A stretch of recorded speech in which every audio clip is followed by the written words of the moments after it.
ఓం శ్రీం హ్రీం గ్లౌం వారాహే నమః. Hello beautiful people, welcome back to my channel. నమస్కారం అందరికీ. మన పద్దు ట్రెండీ ఫైన్స్ ఛానల్కి హృదయపూర్వక స్వాగతం. వారాహి అమ్మవారి నవరాత్రుల్లో 3వ రోజు ఎంతో పవిత్రమైనది. ఈరోజు అమ్మవారిని భక్తి శ్రద్ధలతో పూజిస్తే ధైర్యం, ఆత్మవిశ్వాసం, కుటుంబ రక్షణ, శుభ ఫలితాలు లభిస్తాయని భక్తుల విశ్వాసం. ముందుగా మనసును ప్రశాంతంగా చేసుకొని అమ్మవారిని ధ్యానిద్దాం. ఓం ఐం గ్లౌం వారాహే నమః. ఈ మంత్రాన్ని భక్తితో 9 లేదా 21 లేదా 108 సార్లు ఏకాగ్రతతో మనస్సును ప్రశాంతంగా ఉంచుకొని జపించండి. 3వ రోజు ప్రత్యేకత. ఈరోజు మనం కంద దీపం కూడా వెలిగించబోతున్నామండి. నేను చూపించిన విధంగా కందని మధ్యలో హోల్లాగా చేసుకొని దానికి పసుపు కుంకుమ పెట్టుకొని దాని మీద కొంచెం ఒక పువ్వొత్తి అయితే ఒకటి లేదా మిగిలినవి అయితే 5 ఒత్తులు వేసుకొని నూనె కానీ నెయ్యితో కానీ దీపం వెలిగించుకోవచ్చండి. ఇది వెలిగిస్తే 9 రోజులు వెలిగించవచ్చు, లేదా పంచమి లేదా శుక్రవారం రోజు వెలిగించండి అండి. నెక్స్ట్ ప్రసాదం చేసుకుంటున్నాము. ఈరోజు ప్రసాదం భూమిలో పండిన ఏదైనా అమ్మవారికి ఇష్టం కదా, అందుకే నేను ఇవాళ చిలకడ దుంపలు ప్రసాదం అండ్ పానకము అండ్ ఎర్రటి ఫ్రూట్స్ ఏవైనా పెట్టచ్చండి. దానిమ్మ బాగా ఇష్టం, కానీ నా దగ్గర యాపిల్ ఉందని అది పెట్టాను. ప్రసాదం వరకు వీటి వరకు చేసుకున్నాను. అండ్ మీరు ఏ ప్రసాదం అమ్మవారికి నైవేద్యం పెట్టారో కామెంట్ సెక్షన్లో కామెంట్ చేయండి. కొత్తగా ఎవరైనా నా ఛానల్ చూస్తుంటే please do subscribe and support me. And Varahi అమ్మవారు శ్రీ లలితా త్రిపుర సుందరి అమ్మవారి సేనాధిపతి. ధర్మాన్ని కాపాడడం, భక్తులను రక్షించడానికి ఆమె అనేక రూపాల్లో దర్శనమిస్తుందని శాస్త్రాలు చెబుతున్నాయి. 3వ రోజు పూజ యొక్క ప్రధాన సందేశం భయాన్ని తొలగించడం, మనోబలాన్ని పెంచడం, కుటుంబంలో శాంతి నెలకొల్పడం, చెడు ఆలోచనలను దూరం చేయడం. అమ్మవారిని నిజమైన భక్తితో ప్రార్థిస్తే ఆమె కరుణ తప్పకుండా లభిస్తుందని పెద్దలు చెప్తారు. అండ్ సంకల్పం. అమ్మ వారాహిదేవి, మా కుటుంబానికి ఆరోగ్యం, ఐశ్వర్యం, ఆనందం ప్రసాదించు. మా మనసులోని భయాలను తొలగించి ధైర్యాన్ని ప్రసాదించు. ఇలా హృదయపూర్వకంగా ప్రార్థించండి. మంత్ర జపం తెలుసు కదండి. ఓం శ్రీం హ్రీం గ్లౌం వారాహే నమః 11 లేదా 21 లేదా 108 సార్లు జపించవచ్చు. మంత్ర జపం సమయంలో దీపం ముందు కూర్చొని నెమ్మదిగా జపించడం ఎంతో శ్రేయస్కరం. అండ్ తర్వాత పూజా విధానం. అష్టోత్తర పూజ, పుష్పార్చన, దీపారాధన, ప్రత్యేక నైవేద్యం. ఈరోజు పాటించాల్సిన నియమాలు వివరంగా తెలుసుకుందాం. అండ్ ఫ్రెండ్స్, ఇప్పుడు 3వ రోజు పూజా విధానాన్ని ఎంతో భక్తి శ్రద్ధలతో తెలుసుకుందాం. పూజ ప్రారంభించే ముందు 2 నిమిషాలు ప్రశాంతంగా కూర్చొని అమ్మవారిని ధ్యానించండి. అమ్మ, మా ఇంటిని కాపాడు, మా కుటుంబానికి ఆరోగ్యం, ఐశ్వర్యం, సుఖశాంతులు ప్రసాదించు. ఇలాంటి హృదయపూర్వక ప్రార్థనే అమ్మవారికి అత్యంత ప్రియమైనది. ముందుగా గణపతి ప్రార్థన. ఏ శుభకార్యమైనా గణపతి పూజతో ప్రారంభించడం మంచిది. శుక్లాం వరదరం విష్ణుం శశివర్ణం చతుర్భుజం ప్రసన్నవదనం ధ్యాయేత్ సర్వ విఘ్నోపశాంతయే. గణపతికి ఒక పువ్వు సమర్పించి పూజను ప్రారంభించండి. కొంతమంది కలశం పెట్టుకునే అలవాటు ఉంటుంది, కానీ వాళ్ళు కలశంలో శుద్ధమైన నీరు, కొద్దిగా పసుపు, కుంకుమ, అక్షింతలు వేయండి. మామిడి ఆకులు ఉంచి పైన కొబ్బరికాయని ప్రతిష్ఠించండి. కలశాన్ని అమ్మవారి స్వరూపంగా భావించి నమస్కరించండి. ఓం అపవిత్రః పవిత్రోవా అని జపిస్తూ పవిత్ర జలాన్ని చల్లుకోవచ్చు. ఫస్ట్ అక్కడ ఉన్న ప్రదేశాన్ని మాత్రం వాటర్తో శుభ్రం చేసుకోండి. గంగాజలం ఉంటే గంగాజలంతో కూడా. కానీ మంత్రోపాచారణ లేకుండా మాత్రం వారాహి అమ్మవారి నవరాత్రులు చేయకూడదండి. అందుకే మనం ఒక గౌరీదేవిలాగా ఒక పసుపు ముద్దను తీసుకొని వారాహి అమ్మవారిని దానిలో ప్రతిష్ఠింప చేసుకొని మనం పూజ చేసుకోవచ్చు. లేదంటే తరతరాలుగా మీ ఇంటి యొక్క పద్ధతి ప్రకారం చేసుకోవచ్చండి. అంతేగాని గురువుపచారణ లేకుండా వారాహి అమ్మవారి నవరాత్రులు అయితే చేయకూడదు అని అంటారు, నాకు తెలిసినంత వరకు. మీకు ఎవరికైనా తెలిసి ఉంటే let me know in the comment section. And అమ్మవారి అలంకరణ. వారాహి అమ్మవారికి ఈరోజు పసుపు లేదా ఎరుపు రంగు పూలతో అలంకరణ చేయడం శుభప్రదం. మ్యాక్సిమం రెడ్ కలర్ ఫ్లవర్స్ ఇష్టం అండి అమ్మవారికి, సో అవే ప్రిఫర్ చేసుకోండి. చామంతి, గులాబీ, కనకాంబరం వంటి పూలని సమర్పించవచ్చు. పసుపు, కుంకుమ, గంధం సమర్పించి అమ్మవారిని సుందరంగా అలంకరించండి. అలాగే కొంతమంది వెజిటబుల్స్తో, శాకాహారం కదా, వెజిటబుల్స్తో చేస్తారు. మనం చిన్న డైలీ నార్మల్ పూజ చేసుకుంటున్నాం కాబట్టి డైలీ వైజ్గా మనం పసుపు ముద్దకి ఎలాగా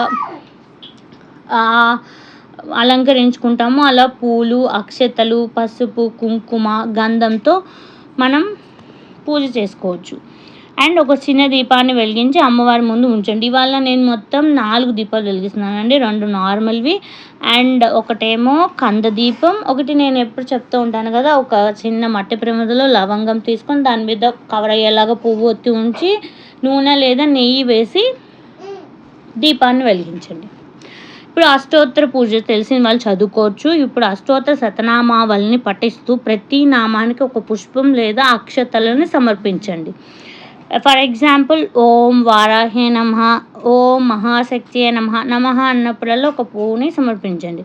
ఓం భక్తవత్సలాయ నమః, ఓం సర్వమంగళప్రదాయ నమః, ఓం దురిత నాశిన్యే నమః. ఇలా శతనామావళి చదువుకునే వాళ్ళు మంత్రాలతో శతనామావళి చదువుకొని భక్తితో కొనసాగించండి. అష్టోత్తరం పూర్తిగా చదవలేకపోయినా ఓం శ్రీం హ్రీం గ్లౌం వారాహే నమః ఏంటండి, ఓం శ్రీం హ్రీం గ్లౌం వారాహే నమః అనే మంత్రాన్ని 108 సార్లు జపించిన మంచి ఫలితం లభిస్తుందని భక్తుల విశ్వాసం. నెక్స్ట్ పుష్పార్చన. ప్రతి పువ్వు సమర్పిస్తున్నప్పుడు అమ్మ మా ఇంటికి శాంతి కలగాలి, మా పిల్లలకు మంచి విద్య ప్రసాదించు, మా కుటుంబానికి ఆరోగ్యం ఇవ్వు, మా జీవితంలో సానుకూల మార్పులు కలిగించు అని ప్రార్థించండి. నిజమైన భక్తితో చేసిన చిన్న పూజ కూడా ఎంతో విలువైనదని పెద్దలు చెప్తారు. నెయ్యి లేదా నువ్వుల నూనెతో వెలిగించిన దీపం ముందు కొద్దిసేపు కూర్చొని అమ్మవారిని ధ్యానించండి. దీపజ్యోతిని చూస్తూ తమసోమా జ్యోతిర్గమయ అని మనసులో జపించండి. దీపం వెలుగు మన జీవితంలోని అజ్ఞానాన్ని తొలగించి జ్ఞానాన్ని ప్రసాదించాలని ప్రార్థించండి. ఇప్పుడు నైవేద్యం, హారతి, ఆధ్యాత్మిక సందేశం గురించి తెలుసుకుందాం. ఇప్పుడు 3వ రోజు అమ్మవారికి సమర్పించాల్సిన ప్రత్యేక నైవేద్యం హారతి. ఈరోజు యొక్క ఆధ్యాత్మికత సందేశాన్ని తెలుసుకుందాం. ప్రతి ఇంట సాంప్రదాయం ప్రకారం నైవేద్యం మారవచ్చు. అయితే ఈరోజు సాధారణంగా సాత్వికమైన ఆహారంలో భాగంగా పాలు పరమాన్నం, బెల్లం పాయసం, సేమియా కేసరి, చక్కెర పొంగలి, అరటిపళ్ళు, కొబ్బరికాయ, పానకం. దానిలో ప్రకారమే నేను పానకం అండ్ మట్టిలో ఉండేవి ఏమైనా ఇష్టం కాబట్టి చిలకడ దుంపలు ప్లస్ అరటిపళ్ళు ప్లస్ నేను ఎర్రటి ఫ్రూట్ కోసం అని చెప్పి యాపిల్ పెట్టండి. మీరు దానిమ్మ పళ్ళు కూడా పెట్టుకోవచ్చు. అండ్ నైవేద్యాన్ని శుభ్రమైన పాత్రలో పెట్టండి. దానిపై తులసి దళం లేకపోతే ఒక పువ్వు ఉంచండి. దీపం ముందు ఉంచి 2 చేతులు జోడించి ఇలా ప్రార్థించండి. అన్నపూర్ణ స్వరూపిణి, ఈ నైవేద్యాన్ని స్వీకరించి మా ఇంటిని అన్నపూర్ణంగా ఉంచు. ఎవరు ఆకలితో ఉండకుండా ఆశీర్వదించు. కొన్ని క్షణాలు మౌనంగా ధ్యానించండి. నైవేద్యం సమర్పించిన తర్వాత మళ్ళీ మంత్రాన్ని 11 లేదా 21 సార్లు జపించండి. అంటే అదే ఓం శ్రీం హ్రీం గ్లౌం వారాహ్య నమః, లేదా అది కూడా పలకడం రాకపోతే ఓం వారాహ్య నమః. మంత్ర జపం వల్ల మనసుకు ప్రశాంతత కలుగుతుంది, ఇంట్లో కూడా పాజిటివిటీ పెరుగుతుంది. ఇప్పుడు ధూపం అంటే అమ్మవారికి చాలా ఇష్టం అండి. మీరు సపరేట్గా ధూపం వేసుకోవచ్చు. ఇవి ధూప్ స్టిక్స్ ఉంటాయి కదా, వాటితో మీ ఇష్టం యథా ప్రకారంగా. తర్వాత హారతి ఇవ్వండి. హారతి ఇస్తున్నప్పుడు మనసులో అమ్మవారి రూపాన్ని ధ్యానించండి. అమ్మ మా ఇంట్లో ఎల్లప్పుడూ దీపం వెలిగేలా కటాక్షించు, అజ్ఞానాన్ని తొలగించి జ్ఞానాన్ని ప్రసాదించు అని ప్రార్థించండి. హారతి అనంతరం కుటుంబ సభ్యులందరూ తీర్థ ప్రసాదాలను స్వీకరించండి. ఈరోజు పాటించాల్సిన నియమాలు: ఈరోజు వీలైనంత వరకు సాత్విక ఆహారం తీసుకోవాలి, కోపాన్ని తగ్గించుకోవాలి, ఇతరులను బాధించే మాటలు మాట్లాడకూడదు, పేదలకు అన్నదానం లేదా చిన్న సహాయం చేయగలిగితే ఎంతో మంచిది. గోవులకు లేదా పక్షులకు ఆహారం పెట్టడం కూడా శుభప్రదమని చాలామంది భక్తులు విశ్వసిస్తారు. సాయంత్రం దీపారాధన చేయడం మరొకటి, ఎందుకంటే సాయంత్రమే ఎస్పెషల్గా వరాహిదేవికి ప్రీతికరమైనది.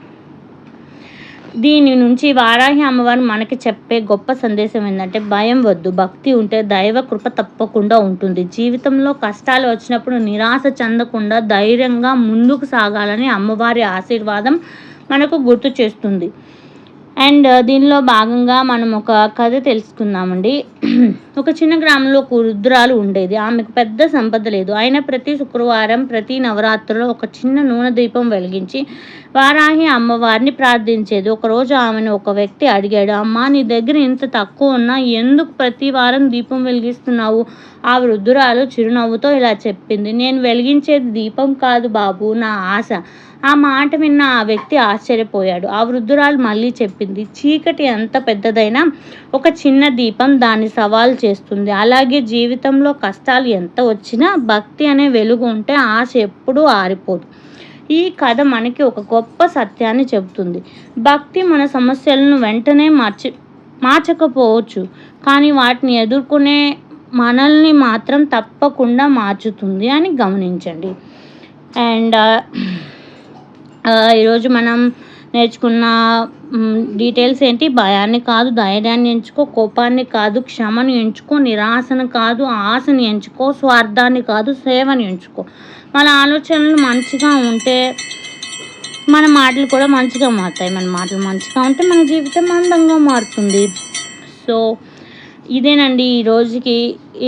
That's all for today. ఇలా జరుపుకున్నాను నేను పూజ. మీ ఇంట్లో మీరు ఎలా జరుపుకున్నారో కూడా కామెంట్ సెక్షన్లో కామెంట్ చేయండి. ఇంకా ఎలాంటి వీడియోస్ కావాలో కూడా let me know in the comment section.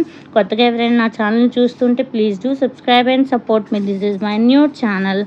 I hope it is useful for you, and thank you for watching. And ఫైనల్గా శ్రీ వారాహి అమ్మవారి దివ్య కటాక్షం మీ కుటుంబంపై ఎల్లప్పుడూ ఉండాలని, మీ ఇంట్లో ఆరోగ్యం, ఆనందం, ఐశ్వర్యం, శాంతి వెళ్ళి విరియాలని, మీరు ప్రతి మంచి కార్యానికి అమ్మవారి ఆశీస్సులు తోడుగా ఉండాలని మనస్ఫూర్తిగా కోరుకుంటున్నాను. వీడియో నచ్చితే లైక్ చేయండి, షేర్ చేయండి. Until then take care.